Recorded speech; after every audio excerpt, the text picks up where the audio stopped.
منتديات محب البشر تقدم محاضرات الشماس الكلاسيكي فرعون الأخير على برنامج البال.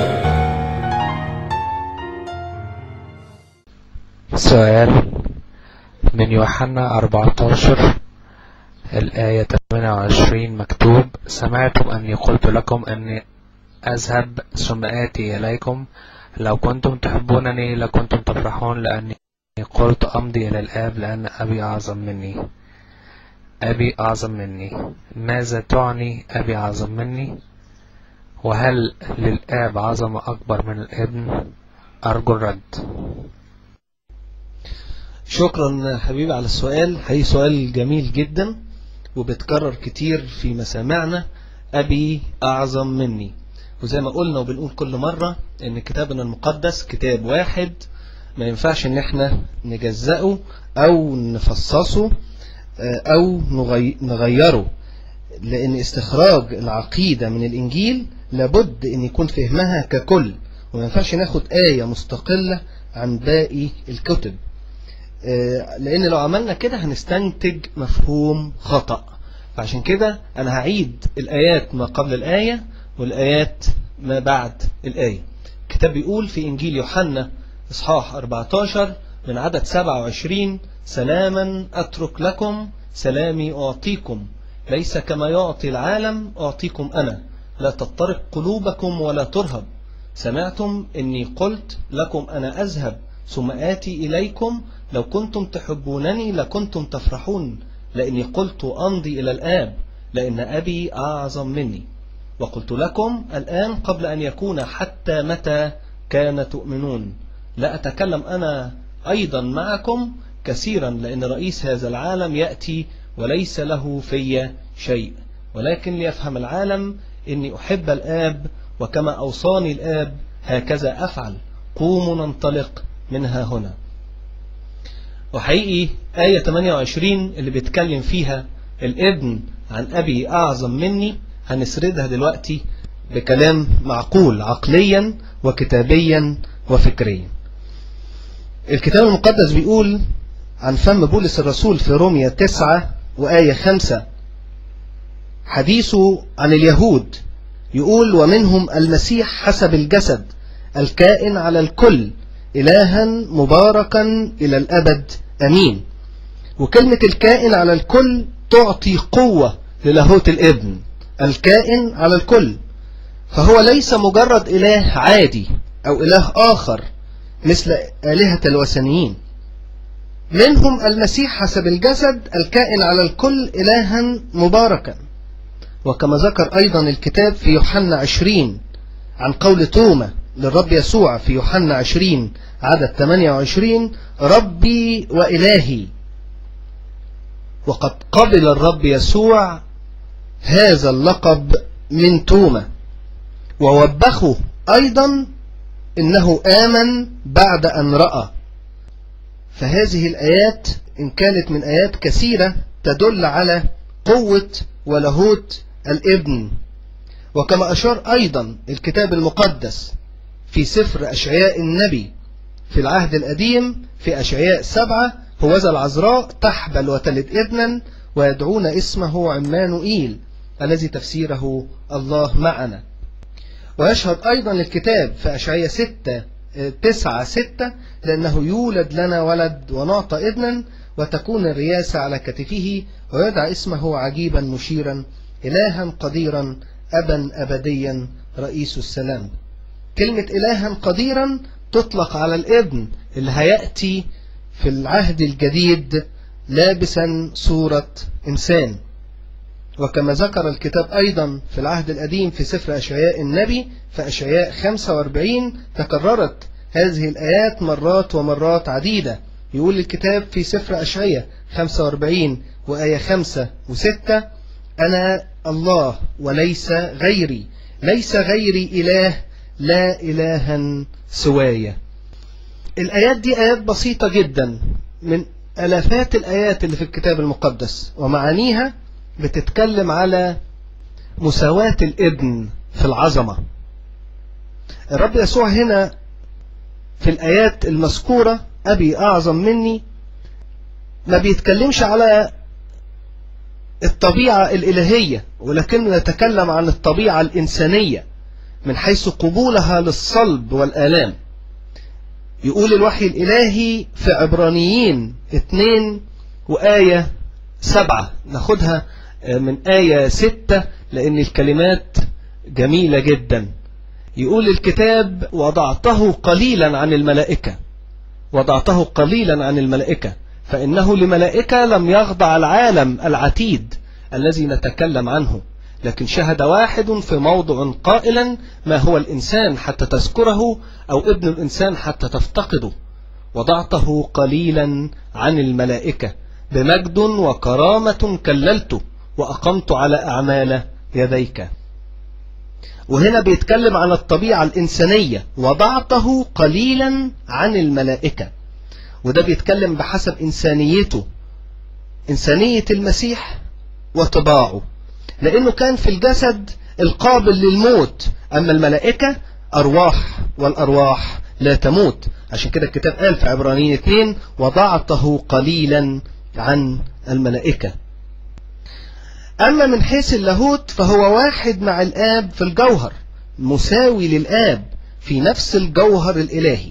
عشان كده يقول لنا الكتاب في يوحنا 14 وآية 9: الذي رآني فقد رأى الآب. ويقول كمان في يوحنا 14 إن سألتم شيئا باسمي فإني أفعله. ويقول أيضا في نفس الإصحاح اللي بنتكلم فيه: وقبالة هذا العدد: إن أحبني أحد يحفظ كلامي ويحبه أبي وإليه نأتي وعنده نصنع منزلا. وعنده نصنع منزلا يعني عنده نقيم أنا رائعة بكلام الرب يسوع نفسه. وقال في موضع آخر في يوحنا 10: أنا والآب واحد، كل ما للآب هو لي، في يوحنا 16-15. وفي يوحنا 5 وعدد 23 يقول: لكي يكرم الجميع الابن كما يكرمون الآب. والرب يسوع أيضا أعظم من الملائكة في اسمه. يقول الكتاب في عبرانيين 1:5: ابن الله. وفي لقبه يقول الكتاب في عبرانيين 1:8: لقبه الله، كرسيك يا الله. ويقول في مقامه: أجلس عن يميني. ويقول إن تسجد له الملائكة في عبرانيين 1:6. وتتعبد له كل الشعوب والأمم والألسنة، كما ذكر عنه في العهد القديم في دانيال 7 عدد 13 و14. الكتاب لما بيقول في يوحنا 10:30: واحد، أنا والآب واحد، أي تعني واحد في اللاهوت وفي الطبيعة، واحد في الجوهر. وهو ده اللي فهمه اليهود لما قال لهم إن هو الله. في يوحنا 10:31 يقول الكتاب: أمسكوا حجارة ليرجموه. وكرر المسيح نفس المعاني أكتر من مرة في مناجاته مع الآب لما قال للتلاميذ: أيها الآب احفظهم في اسمك الذي أعطيتني ليكونوا واحدا كما إننا واحد. في يوحنا 17:11 يتكلم الابن ويقول: ليكونوا واحد كما إننا واحد. وكرر أيضا كلمة ليكونوا واحد كما إننا في لاهوت واحد وطبيعة واحدة وجوهر واحد. الرب يسوع كمان حدد هذا الأمر كابن، يقول: من رآني فقد رأى الآب. ويقول: كل ما هو لي فهو لك، وكل ما هو لك فهو لي، في يوحنا 17:10. ويقول للتلاميذ: كل ما للآب هو لي، في يوحنا 16:15. إذن فهو ليس أقل من الآب في شيء، ما دام كل ما للآب هو له. ويقول كمان: إني أنا في الآب والآب فيا، في يوحنا 14:11. وفي يوحنا 17 يقول: أنت أيها الآب فيا وأنا فيك. وهنا نتوقف، ماذا يعني إن الآب فيه؟ يفسر الكتاب في القول والوحي العجيب عن فم بولس الرسول في كولوسي 2 يقول: لأن فيه يحل كل ملء اللاهوت جسديا. فيه يحل كل ملء اللاهوت جسديا. فكلمة أبي أعظم مني ليس تعني الأقلية، لكن المسيح الابن، الله الابن، قال أبي أعظم مني في حالة إخلاءه لذاته ووضعه أمام الصليب، زي ما قال الكتاب صراحة في فيلبي الإصحاح 2 وعدد 6 و7: لم يحسب خلسة أن يكون معاددا لله، لكنه أخلى ذاته آخذا صورة عبد سائرا في شبه الناس. فهنا كونه معادل أو مساوي للآب هو مش أمر صعب، لكنه يحسب خلسة أن يأخذ شيء ليس له، بل هو مساوي للآب، أخلى ذاته من هذا المجد في تجسده، تنازل وهو الغني زي ما الكتاب قال بالضبط، تنازل لما أخذ صورة العبد، ولكن في اتحاده بالطبيعة البشرية صار شبه الناس، صار شبه الناس.